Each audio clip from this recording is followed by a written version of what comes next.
नमस्कार। आज हम एक अहम मुद्दे पे बात करने जा रहे हैं। सोचिए, जयप्रकाश का मन भारी था, शाम ढल रही थी और क्लास में बच्चों की आंखों में एक अजीब सा डर। उनका भविष्य, शिक्षकों का भविष्य, सब जैसे एक अदालती फैसले और कुछ बदलते नियमों के नाजुक धागे से बंधा हुआ सा लग रहा था। ये एक ऐसी स्थिति है जहां सालों की मेहनत, वो समर्पण सब सवालों के घेरे में है। हाँ, और ये जो अनिश्चितता है ना, यही इस पूरी स्थिति के बिल्कुल केंद्र में है। आप सोचिए, वो शिक्षक जिन्होंने अपनी जिंदगी का बड़ा हिस्सा पढ़ाने में लगाया, वो आज सड़कों पर हैं, सुप्रीम कोर्ट के फैसले का इंतजार कर रहे हैं और सबके मन में बस एक ही सवाल है, बहुत बुनियादी सवाल। क्या हमारा तजुर्बा कुछ मायने रखता है? क्या होगा हमारा? ये सिर्फ नौकरी की बात नहीं रह जाती, फिर ये उनके वजूद का सवाल बन जाता है, उनकी पहचान का। बिल्कुल। और आज की हमारी ये जो चर्चा है, ये teacher justice and the future of education नाम के कुछ अंशों पर आधारित है।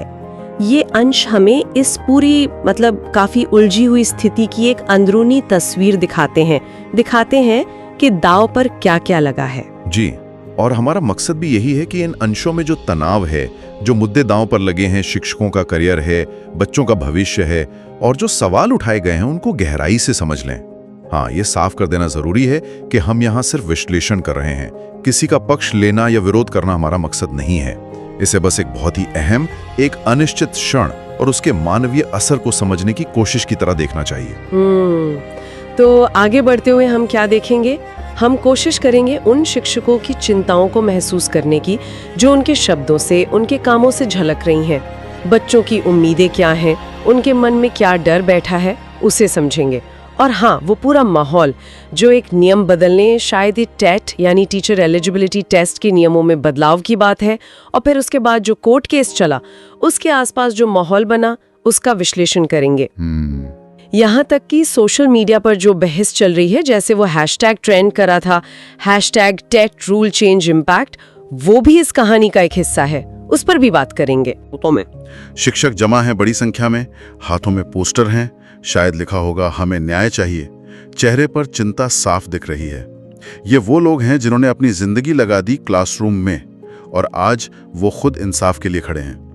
आपको क्या लगता है, उनकी मूल चिंता क्या है?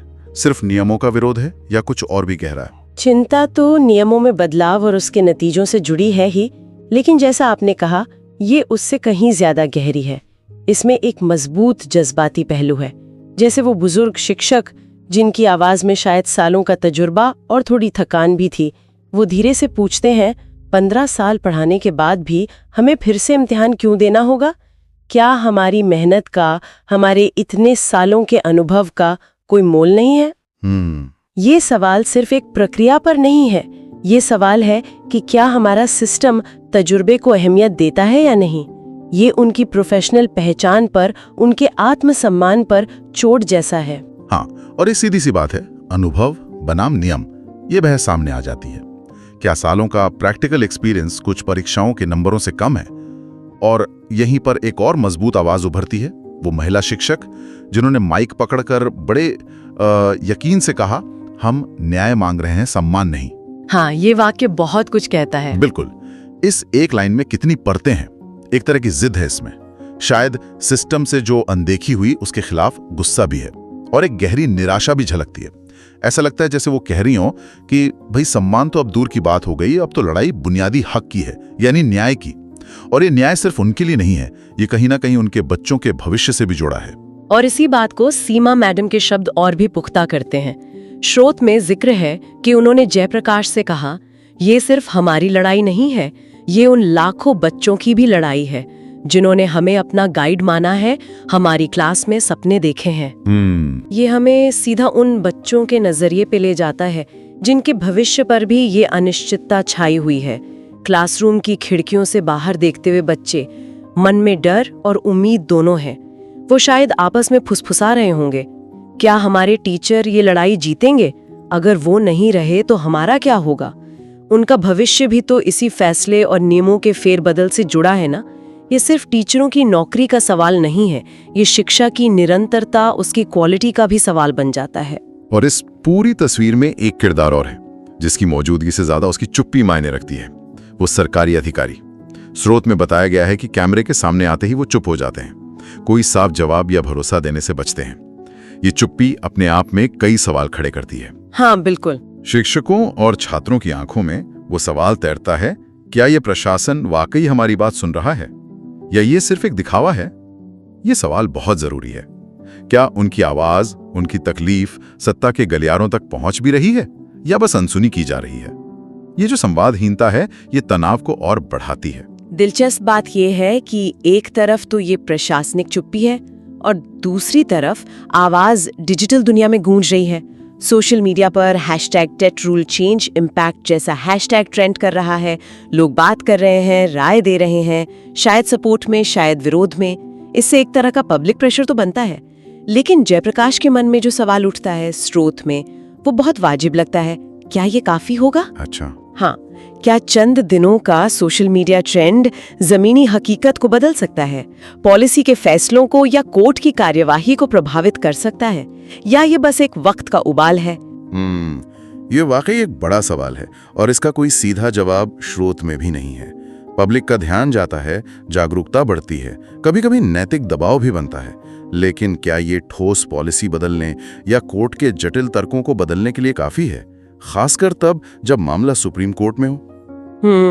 यहाँ हमें एक और सीन पर ध्यान देना होगा। शाम का वक्त है, टीचर और कुछ छात्र एक खुले मैदान में जमा हैं। स्रोत बताता है कि माहौल में एक अजीब सा मिला जुला भाव है, एकजुटता दिखाने का जोश भी है, लेकिन सबके अंदर एक अनजाना गहरा डर भी है। हवा में वो सवाल तैर रहा है जो कहाँ नहीं जा रहा। क्या सिर्फ इन प्रदर्शनों से कुछ बदलेगा? क्या हमारी आवाज सुनी जाएगी? और इसी मिले जुले माहौल के बीच जयप्रकाश माइक पर आते हैं। उनकी आवाज, जैसा स्रोत बताता है, शायद थोड़ी धीमी है, लेकिन शब्दों में वजन है, गंभीरता है। वो कहते हैं, ये लड़ाई सिर्फ एक नियम के खिलाफ नहीं है, ये हमारे बच्चों के भविष्य, हमारे समाज की कदरों और शिक्षा की आत्मा को बचाने की लड़ाई है। उनकी शब्दों में हार ना मानने का इरादा तो है, लेकिन साथ ही वो इस कड़वी सच्चाई को भी मानते हैं जो सबके सामने है। न्याय मिलेगा या नहीं, ये पक्का नहीं है। वो कहते हैं, क्या न्याय हमारे साथ होगा, ये सवाल अभी भी हमारे सामने एक पहेली की तरह है जिसका जवाब किसी के पास नहीं। और यही अनिश्चितता, यही सस्पेंस उस पूरे माहौल को, उस पल को परिभाषित करता है। स्रोत उस मंजर को जैसे जिंदा कर देता है। भीड़ की हल्की उत्तेजित आवाजें, बीच बीच में नारे, बच्चों की आंखों में चिंता और शिक्षकों के चेहरों पर भविष्य को लेकर फैली अनिश्चितता, ये सब मिलकर एक ऐसे ठहराव का, एक ऐसे इंतजार का माहौल बनाते हैं जहां सब कुछ जैसे थम सा गया है। एक फैसले के इंतजार में, सुप्रीम कोर्ट के फैसले के इंतजार में। ये दिखाता है कि कैसे कानूनी प्रक्रियाएं लोगों की जिंदगी पर, उनकी साइकोलॉजी पर इतना गहरा असर डाल सकती हैं। तो अगर हम इन सभी अंशों से जो ये जटिल तस्वीर उभर रहा है उसे समेटने की कोशिश करें तो मुख्य बातें क्या नजर आती हैं? हमें दिखता है अनुभवी शिक्षकों का एक गहरा संघर्ष। वो सिर्फ अपनी नौकरी नहीं बचा रहे, बल्कि अपने सालों के अनुभव और समर्पण को अहमियत दिए जाने की मांग भी कर रहे हैं। हमें बच्चों की आंखों में भविष्य को लेकर चिंता दिखती है, क्योंकि उनके सीखने का माहौल, उनके शिक्षकों का भविष्य सब दांव पर है। जी।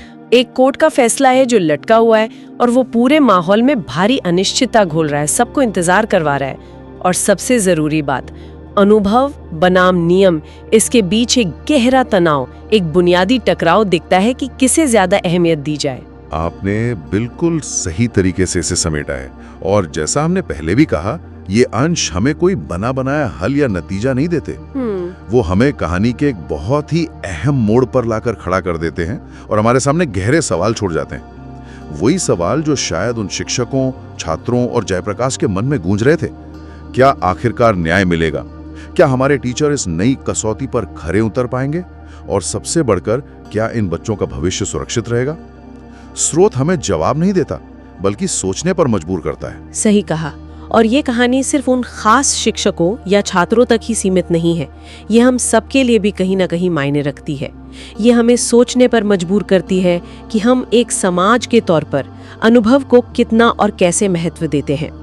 ये दिखाती है कि पॉलिसी में बदलाव, चाहे वो कितने भी तर्कसंगत क्यों न लगे, लोगों की जिंदगी पर कितना गहरा और कभी-कभी अनचाहा असर डाल सकते हैं। बिल्कुल। और ये हमें याद दिलाती है कि किसी भी सिस्टम के मुद्दे, किसी भी नियम या कानून के केंद्र में हमेशा इंसान होते हैं। उनके जज्बात, उनकी चिंताएं, उनके सपने, ये स्थिति शिक्षा, पॉलिसी मेकिंग और लोगों की जिंदगी के बीच के उलझे हुए और अक्सर तनाव भरे रिश्तों को बहुत साफ दिखाती है। और स्रोत का अंत भी हमें इसी सोच के साथ छोड़ता है। जयप्रकाश अकेले खड़े हैं, हाथ में शायद वही नोटिस है जिसने ये सब उथल-पुथल शुरू की।